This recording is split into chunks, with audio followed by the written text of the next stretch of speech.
Your child is screaming over the wrong cup. You gave them blue, but somehow it's the wrong blue. And now you're trapped in that familiar spiral. Logic fails, distraction fails. Walking away makes it worse. But here's what happens next. This is the part most parents get wrong. You try to fix it fast, control it, stop the noise, and that's exactly when it escalates. But Korean families discovered something about the nervous system that changes everything. Something about how to actually diffuse a meltdown instead of fueling it. And it works in the next 60 seconds. Most parents are accidentally making tantrums worse every single time. But you won't be one of them after today. Here's what happens when your instinct is to fix it fast. You correct, you redirect, you rationalize, you're being ridiculous. Calm down. We don't cry over spilled milk. And here's what you probably don't realize. When you come in with control, your child's brain reads it as a threat. The fear center activates, they dig in harder. What could have been 30 seconds becomes 10 minutes and they're learning. Big feelings get you in trouble. So either hide them or scream louder to break through. If you've done this, if you felt that panic rising and responded with control, you're not broken. You're human. This is what we were all taught. But here's where one culture figured out something completely different. In Korean families, there's a concept called Jang. It's hard to translate, but it's something like emotional harmony, deep empathy, and shared presence. And it completely flips how parents respond when their children are overwhelmed. Picture this: a Korean grandmother watching her grandson scream over a broken toy. She doesn't speak. She doesn't correct. She sits beside him, hand on his back, and just breathes. And within seconds, his crying shifts. It's like watching a storm pass. That's Yang in action. Korean parents don't rush to fix emotion. They absorb it first because they understand something about the nervous system. When you stay calm, your child borrows your calm. Your body teaches their body how to regulate. When you panic, they panic harder. When you slow down, they naturally slow down too. This is called co-regulation. Your child's brain can't calm itself yet, so it syncs with yours. Slow presence is faster than quick fixes. That's the foundation of what we're about to learn. So let me name this method the Jang pause. It's called a pause because the first move is counterintuitive. You stop trying to stop the tantrum. You pause. You lower your entire energy. You create a calm space around your child. And I need to warn you, the first step will feel completely wrong. Every instinct will scream at you to do the opposite. That's exactly why it works.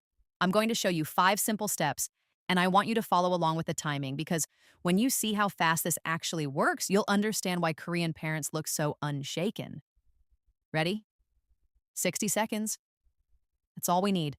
Let's count it down together. Step 1. Lower your energy in your body. The instant you see the meltdown coming, or even when it's already happening, you do 3 things at once.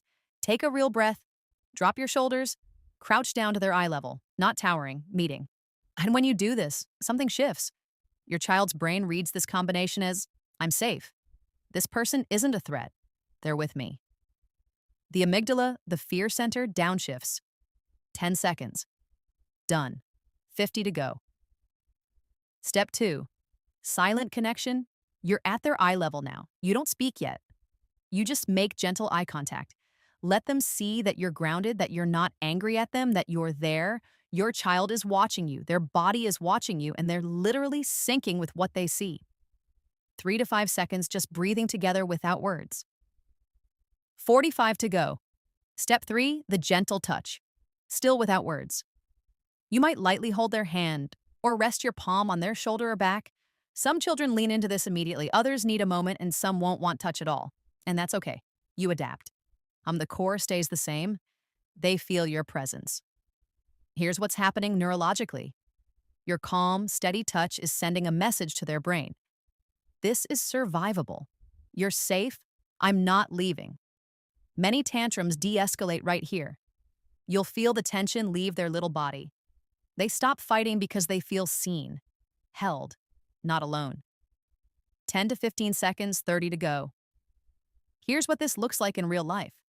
Without the Jang pause, your child screams because you cut their sandwich wrong. You say, stop being ridiculous. It tastes the same. They scream louder with the Jang pause. Same sandwich crisis. You crouch down, take a breath, gently touch their shoulder.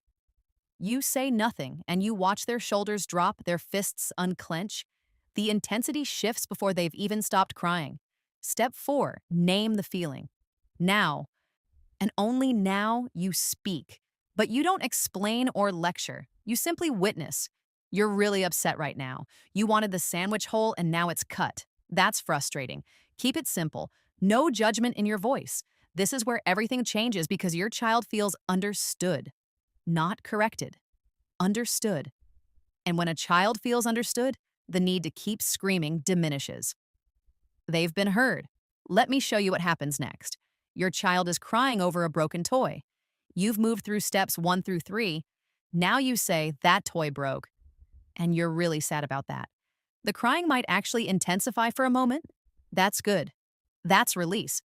That's their nervous system processing, not escalating. 10 to 15 seconds for this step. 15 to go. Step 5, breathe together. Finally, then you invite them into the next moment. Not a command, an invitation. Let's take some deep breaths together. When you're ready, we'll figure this out. Notice together.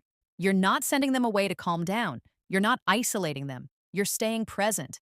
This teaches something crucial. When I'm overwhelmed, I'm not alone. I don't have to stay stuck. You're still there.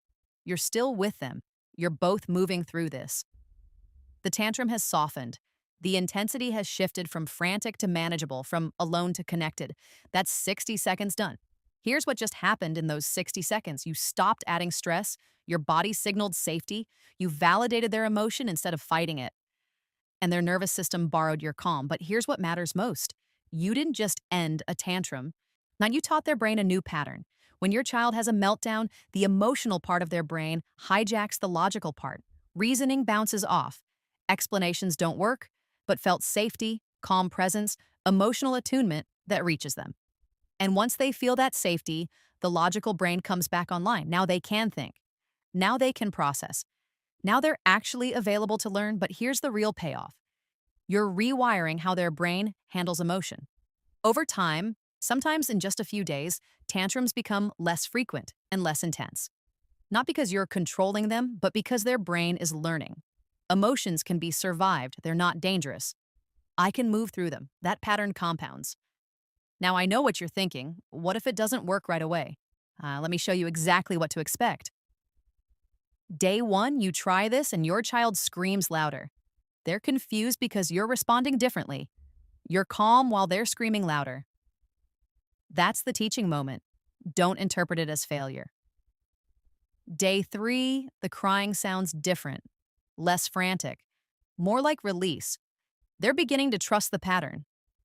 Day 5, your child has a meltdown but recovers in half the time. And when they're calm, they come to you for a hug instead of pushing you away. This isn't magic. It's pattern training. And patterns take consistency, not perfection. You're retraining a nervous system that's been wired for reactivity, probably because they've been met with reactivity. That rewiring takes repetition. But most parents report genuine shifts within 3 to 5 days of gentle, consistent practice. High, not perfection. Real, observable changes in how they respond. Let me tell you what this looks like 6 months in. Your child comes home from school, throws their backpack down, and bursts into tears. You don't even know why yet. The old you would have said, "What happened? Why are you crying? Use your words." But now you just crouch down. You breathe. You place your hand on their shoulder, and you wait. Here's what happens. Within seconds, they crawl into your lap, and the whole story comes tumbling out. The friend who said something mean, the game they weren't included in, they tell you because they know you can handle their big feelings, because you've proven it over and over in those 60-second moments. It's not just tantrum management. That's trust. That's emotional security. That's the foundation of who they'll become. Your child's tantrums don't just become shorter, they become rarer. Because they learn something most kids never learn. That their biggest feelings don't push their parent away. That emotion doesn't mean abandonment. That they can fall apart and still be loved. You'll notice it in small ways at first. They come to you faster when they're upset. They cry instead of rage. They let you help. That's not obedience, that's trust. Tantrums that used to last 15 minutes over in 3. The rage that used to escalate now de-escalates. Their little body learns a new pattern, and you get something back. You get to be the steady ground instead of part of the chaos. You get to model how emotions actually work. You become the calm your child needs, and they become the emotionally secure person you want them to be. So, here's your challenge. The next time your child melts down, and it'll probably be today, I want you to try something radical. Don't fix it. Don't stop it. Don't control it. Just pause. Drop your energy in your body. Meet their eyes without words. Touch their shoulder. Name what they're feeling and breathe together. Set a timer if you want. Watch how fast it works. Remember that blue cup from the beginning? The one that was the wrong shade of blue. Here's the thing. With the Jang pause, it's still the wrong cup. The sandwich is still cut wrong. The toy is still broken.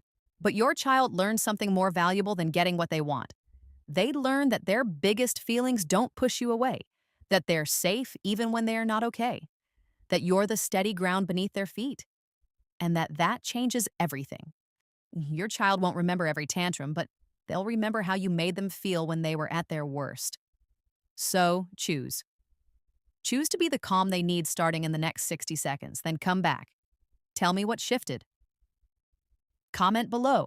Share your story because this method works not perfectly, but genuinely reliably in a way that transforms both of you. You've got this.